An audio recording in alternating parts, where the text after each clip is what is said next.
Hey everybody, welcome to another The Hockey Writers News Flash. I'm Jacob Billington, joined by Justin as another guest joining the show today.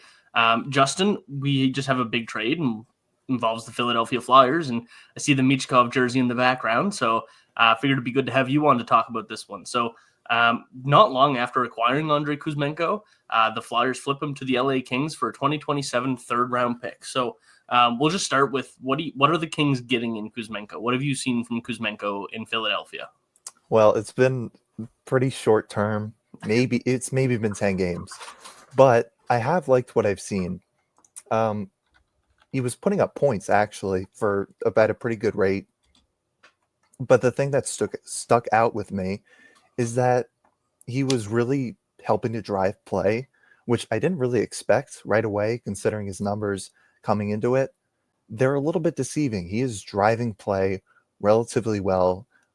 He can be a top 6 player if you need him to be. He can get breakouts started.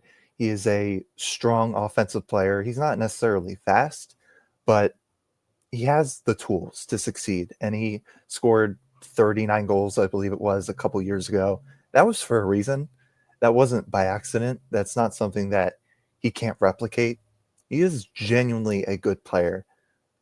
And I think the Kings will like him. He's definitely I think he's a good fit for what they need, and they need offense. Without Clark in the lineup on defense, it's a weird situation there, but they need offense, and he helps with that. Kuzmenko does. Yeah, and it's just coming through now that the Flyers are also sending a 7th-round pick to the Kings as well, which, I mean, that's quite the moot point. If that's going to hold up a deal, then can't be too much. But the Flyers are also going to be retaining 50% of the deal. Oh, well. The Flyers could make the playoffs this year. They're only, I think, 4 points out right now. But they don't need to be buying right now. That cap space isn't super important. But adding to the prospect, or adding to the depth of your draft picks is pretty important. What do you think about bringing a 3rd-round pick in?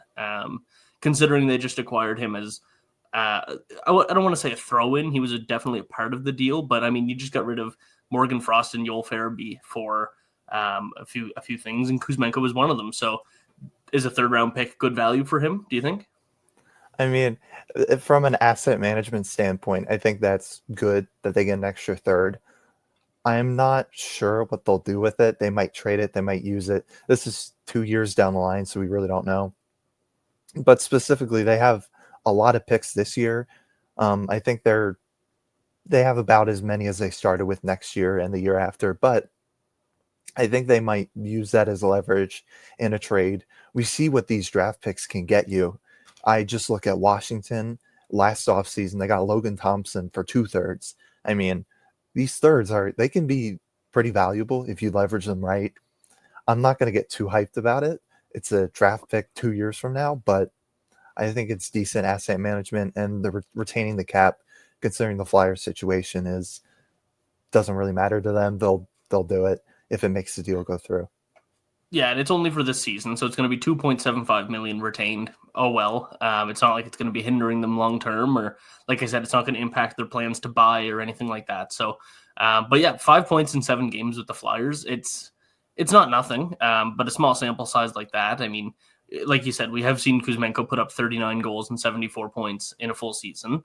Hasn't been able to quite do that since. He struggled in Vancouver.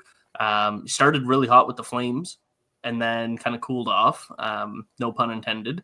And and then obviously this year flipped to the Flyers, and now to the Kings. So that's 4 teams in the last 2 seasons. It's been a tough road for Kuzmenko, but I don't know. Do you think he can find his footing? I mean, I think he could. It'll be important that the Kings kind of see what he can bring, because I don't know with them. They have been first round exits for the past 3 years. They kind of need to figure it out. What are you? What do you want to be in the future? And do you need to kind of alter your core a bit? Kuzmenko, could be a core piece. Who knows? I mean, he's a little bit on the older side, even though he's a very recent debut in the NHL. I believe it was 2022, 23, so a couple of years ago. I think he's about 30, but You need to find guys, I think, at good value to get you over that hump. Again, it's not a really good territory to be consistently losing in the first round. You need something, and maybe Kuzmenko can give them that offense that maybe they've lacked a bit.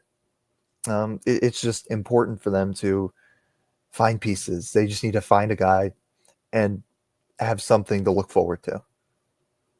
Yeah, I agree. Adding some offense to that team is certainly going to be important. That's one of the areas that they've struggled in. They're a really good defensive team, and they have a lot of offensive capabilities. They just kind of haven't been able to really strike on all that. So hopefully this means that they can get through the first round for the first time in a few years. Hopefully they don't play the Oilers in the first round. So, yeah, Justin, thanks for joining me. Just a little quick hit on Andrei Kuzmenko, and maybe I'll see you later in the afternoon. Yeah, we'll see. Hopefully so. So thanks everybody for coming to check this episode out. There's going to be a ton more content on the Hockey Writers YouTube channel. All of these trades are being broken down on the hockeywriters.com, and it's trade deadline day. There's chaos everywhere. So hope you enjoy it, and see you next time.